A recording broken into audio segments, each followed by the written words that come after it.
تو ابھی جہان اور بھی ہیں، ستاروں سے آگے جہاں اور بھی ہیں، تو ابھی ہم جو ہے وہ سائنسدان اتنی ترقی کرنے کے باوجود پہلے آسمان تک بھی استطاعت اتنی ہے انسان کی جتنی اللہ نے عطا کی ہے، اتنی عطا کی. اچھا صاحب، یہ جب رزق کی بات آتی ہے تو ہم یہ دیکھتے ہیں کہ اسی پر دوڑ لگی ہوئی ہے، لوگ ایک دوسرے کو نیچا دکھانے کے لیے، ایک دوسرے سے آگے نکلنے کے لیے، جبکہ قرآن میں تو اللہ تعالیٰ نے بڑے واضح الفاظ میں اس حوالے سے ذکر کیا ہوا ہے، حکم فرمایا ہوا ہے کہ رزق کی تقسیم جس کو اللہ چاہتا ہے عطا کرتا ہے.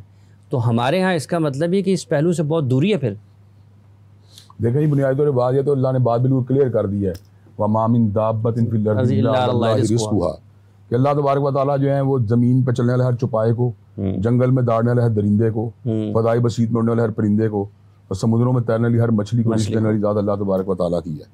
اور اللہ تبارک و تعالیٰ تہ بحر ظلمات بھی رزق دے رہے ہوتے ہیں اور اجالوں میں رزق دے رہے ہوتے ہیں. اللہ تبارک و تعالیٰ کو پتہ ہے کس کو کس کی رزق کی جو ہے نا کتنی ضرورت ہے، اور کس کا کتنا رزق جو ہے اس کی زندگی میں اس کو ملنا ہے، یہ اللہ تعالیٰ کو اچھی طرح پتہ ہے. اور کئی مرتبہ جو ہے نا اس حوالے سے ایسی باتیں بھی دیکھنے کو ملتی ہیں کہ انسان کے دل میں کئی مرتبہ عام بندے کے دل سوالیہ نشان پیدا ہوتے ہیں کہ فرعون کو رزق مل گیا یا قارون کو مل گیا، اس کے مطلب میں کئی جو ہے وہ نیکوکاروں کو نہیں ملا. تو اللہ تعالیٰ نے یہ جو ساری کی ساری باتیں ہیں اس کے اندر بھی ایسی بات موجود ہے کہ جس سے محسوس ہوتا ہے ہر چیز اللہ کی حکمتیں موجود ہے.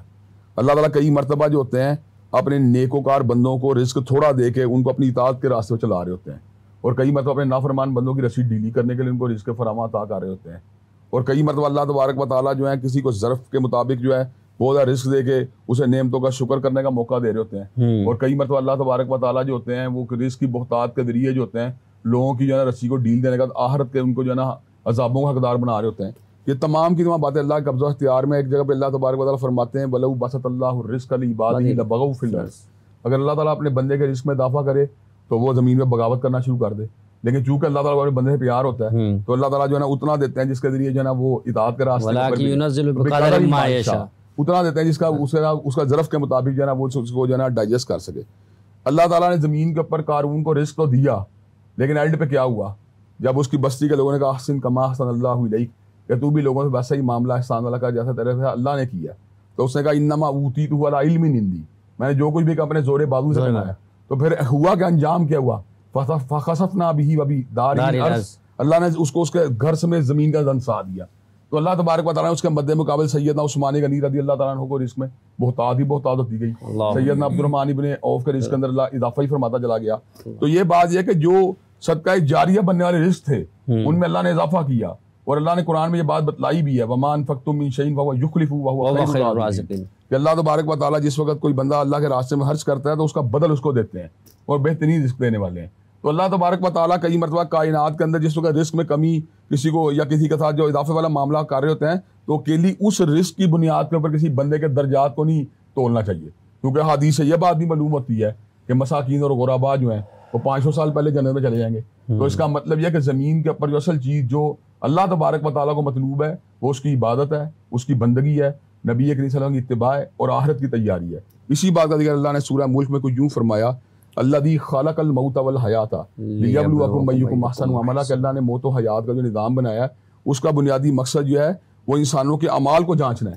یہی وجہ ہے کہ ہم تاریخ انبیاء، تاریخ اولیاء، تاریخ صحابہ میں اس بات کا مشاہدہ کر سکتے ہیں کہ بڑے بڑے جلیل القدر لوگ جو تھے وہ مادی اعتبار سے ان کے پاس فراوانی نہیں تھی، اور اس کے مد مقابل کائنات کی تاریخ میں ایسے لوگ مل جاتے ہیں جو بڑی بغاوت کے راستے پہ رہے لیکن اس کا رزق کی بہتات رہی.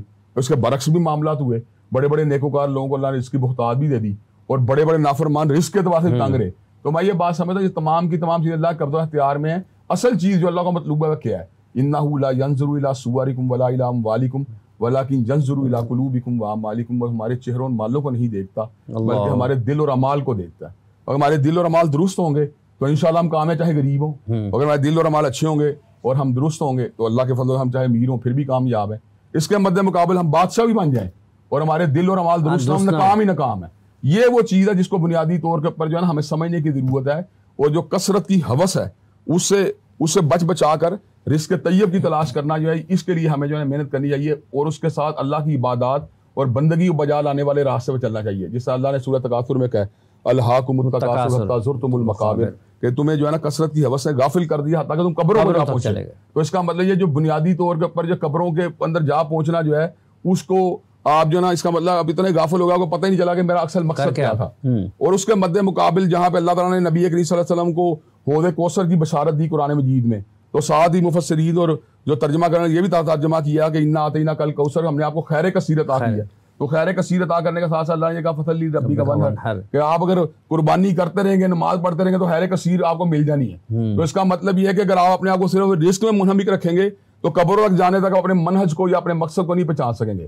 اس کے مد مقابل اگر آپ قربانی کرتے رہیں گے، نمازیں پڑھتے رہیں گے، بندگی مصروف رہیں گے تو خیر کثیر بھی ساتھ مل جائے گی. تو یہ بات جو ہے نا اس کی ہمیں توجہ کرنی چاہیے کہ ہم نے اصل میں جو راضی کرنا ہے وہ اللہ تبارک و تعالیٰ کو راضی کرنا ہے. اصل جو ہماری کوشش ہے وہ اللہ تبارک و تعالیٰ کی رضا کے لیے ہونی چاہیے. اسی لیے اللہ تعالیٰ نے جب صدقات کا ذکر کیا وہاں بھی یہی بات کہی وَيُطْعِمُونَ الطَّعَامَ عَلَىٰ حُبِّهِ مِسْكِينًا وَيَتِيمًا وَأَسِيرًا.